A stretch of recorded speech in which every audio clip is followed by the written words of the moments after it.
Mən dayanmışam. İstər kamerada sənə göstərim mən onu. Cadde o burada diyardı. Sizler geçmişler. Mən dayanmışam.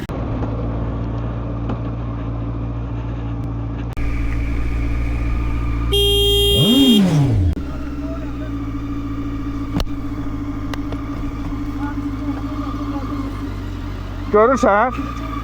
Mən bilmirəm bax sən görürsən, sən girmə mən sana axı.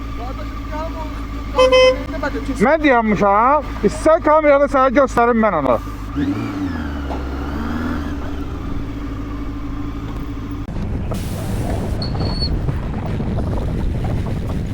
Baxma elə çıxmamalısan. Azizim sen cadde o burada diyardı. Sizler geçmişler. Mən dayanmışam. Yox, heç nə, bir yerdən çay çəkdik.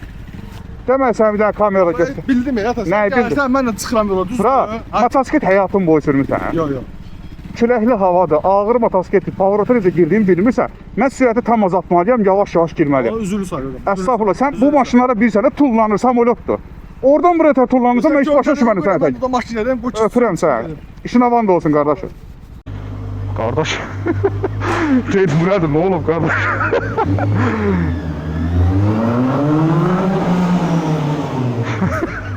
Bir dəqiqənin içində 20 dənə motosiklet yapıldı.